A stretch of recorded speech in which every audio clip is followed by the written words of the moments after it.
Hello दोस्तों, आज हम आपका कॉमर्स क्लास में वेलकम करते हैं।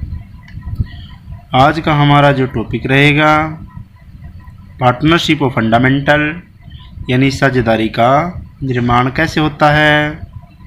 तो देखते हैं। पहले तो हमने ये पता होना चाहिए कि साझेदारी कैसे बनती है। उसके बाद हम देखेंगे साझेदारी के लिए क्या क्या चाहिए हमने। उसके बाद हम कुछ प्रैक्टिकल के बारे में भी देखेंगे कि जो प्रॉफिट होता है उसको कैसे यूज किया जाता है। वैसे ये चैप्टर बहुत बड़ा बन जाएगा, लेकिन हम इनको चैप्टरों को पार्टों में यूज करेंगे।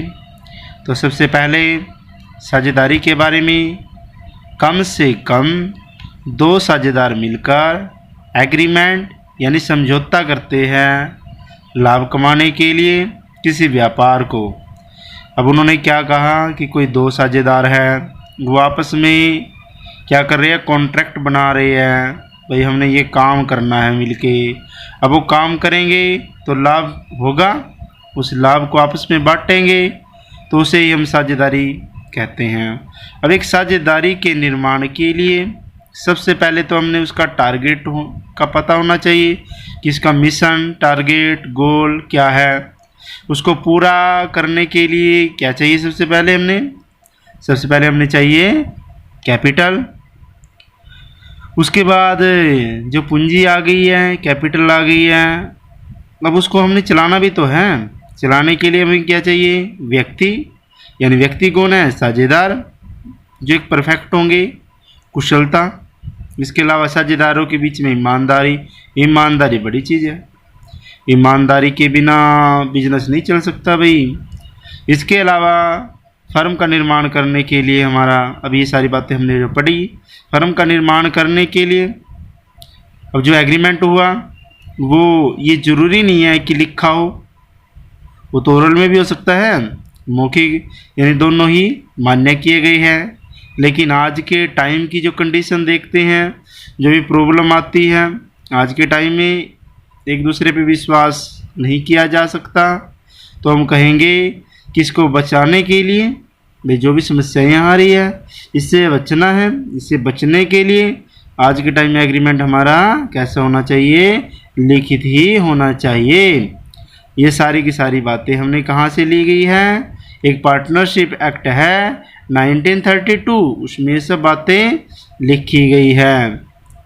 अब आगे हम देखेंगे जो पार्टनर हैं, पार्टनर प्रॉफिट जानना चाहते हैं तो सबसे पहले पार्टनर से जुड़े हुए प्रॉफिट या लॉस तो जो जानना चाहते हैं, उसके लिए जो अकाउंट ओपन किया जाएगा उस अकाउंट का नाम क्या होगा, उस अकाउंट का नाम होगा प्रॉफिट एंड लॉस एप्रोविएशन अकाउंट। तो हम कहेंगे कि जहाँ पे पार्टनरों से जुड़े हुए प्रॉफिट एंड लॉस को पता करना है तो हमने बनाना पड़ेगा प्रॉफिट एंड लॉस एप्रोविएशन अकाउंट। इसको बनाने के लिए सबसे पहले हमने क्या लेना पड़ेगा, इसको बनाने के लिए सबसे पहले हमने प्रॉफिट एंड लॉस अकाउंट का बैलेंस लेना पड़ेगा। एक बार हम प्रॉफिट एंड लॉस एप्रोविएशन के फॉर्मेट को देखते हैं।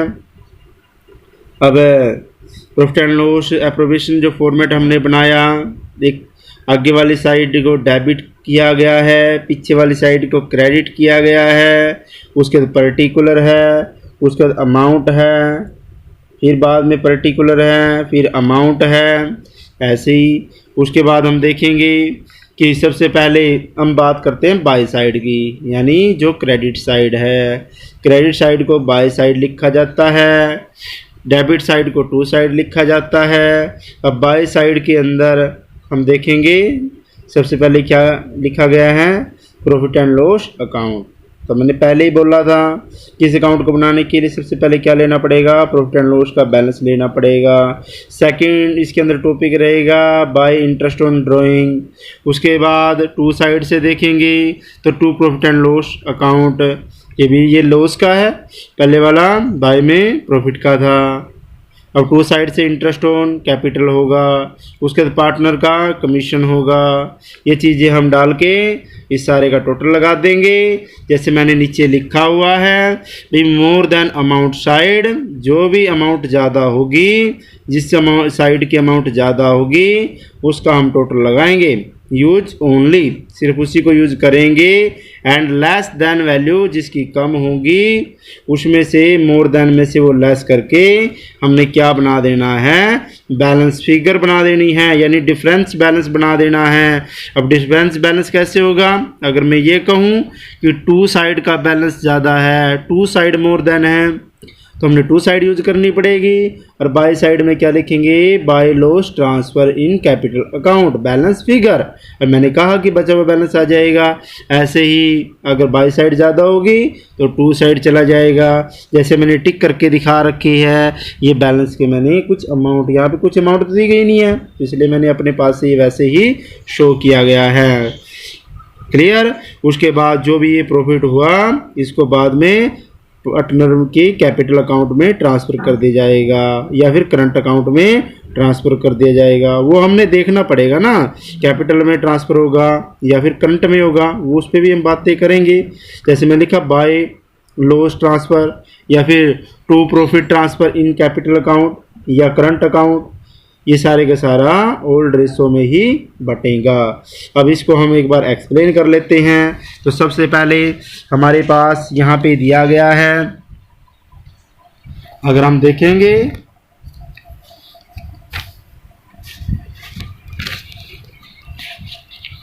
देखते हैं, अब हम इन सारे पॉइंटों को क्लियर कर लिए हैं। तो सबसे पहले प्रॉफिट एंड लॉस, ये पता होना चाहिए बिफोर दे रखा है प्रॉफिट एंड लॉस या फिर आफ्टर दे रखा है।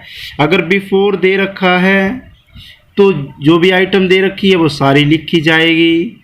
अगर आफ्टर दे रखा है तो जैसे मैंने लिखा, यदि क्वेश्चन में आफ्टर प्रॉफिट लॉस लिखा हुआ है तो इसके लिए जिससे भी आफ्टर लिखा गया है आइटम वो हमने लिखनी नहीं है। मैंने अभी कहा था ना, आफ्टर अगर प्रॉफिट एंड लॉस बैलेंस लिखा हुआ है तो आइटम आपने लिखनी नहीं है, क्वेश्चन में छोड़ देनी है। लेकिन यदि बिफोर लिखा है तो वो सारी की सारी आपने लिखनी पड़ेगी। अब हम प्रॉफिट की बात करते हैं। अगर प्रॉफिट एंड लॉस के पीछे कुछ भी नहीं लिखा तो उसे हम क्या मानेंगे, प्रॉफिट। अगर प्रॉफिट एंड लॉस के पीछे क्या लिखा हुआ है, क्रेडिट बैलेंस लिखा हुआ है तो उसे क्या मानेंगे, प्रॉफिट। या फिर प्रॉफिट एंड लॉस के पीछे क्या लिखा हुआ है, डेबिट, तो उसे क्या मानेंगे, लॉस। क्लियर। तो ऐसे ये पहला पॉइंट हमारा रहेगा। सेकंड टॉपिक की बात कर लेते हैं, इंटरेस्ट ऑन ड्राइंग। आज सिर्फ दो ही टॉपिक करेंगे, interest on drawing second topic रहेगा हमारा। अब क्वेश्चन में हमने देखना पड़ेगा कि इंटरेस्ट ऑन ड्राइंग के लिए यदि इंटरेस्ट की रेट नहीं दे रखी है क्वेश्चन में, कभी कभी वो कर देता है ऐसी बातें भी, क्वेश्चन में इंटरेस्ट की रेट नहीं लिखी हुई है किस चीज़ की, ड्राइंग की, तो क्वेश्चन में ये आइटम हम छोड़ देंगे, ये लिखनी नहीं है, कैंसिल हो जाएगी। अब टाइम की बात कर लेते हैं। पहले तो रेट की बात थी, अब टाइम पे देखेंगे। यदि टाइम नहीं दिया तो 6 महीने का लगाएंगे। यदि टाइम दे रखा है तो फिर हमने वो देखना पड़ेगा कि वो टाइम रेगुलर में है या इनरेगुलर में है। यदि रेगुलर में दिया है तो एट बिगिनिंग, एट मीडिंग या फिर एंड, जो एंडिंग लिखा मिलेगा। ये क्वेश्चन में सारी बातें हमने देखनी है, बिगिनिंग है, मिडल है, एंडिंग है।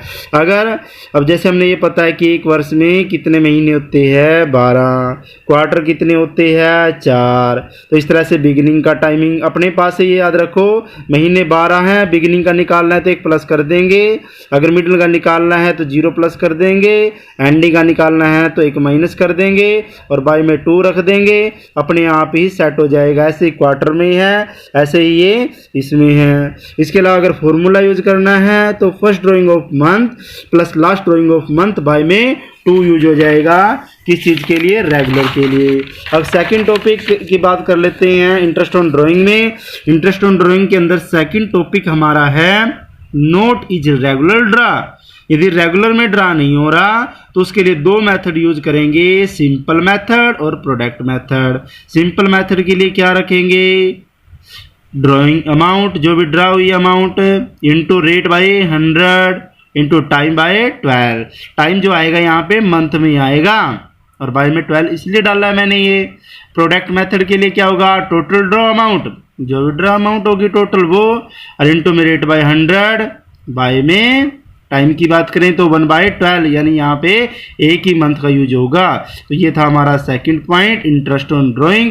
नेक्स्ट जो भी पॉइंट होगा हमारा नेक्स्ट पार्ट में बनाएंगे। Thank you.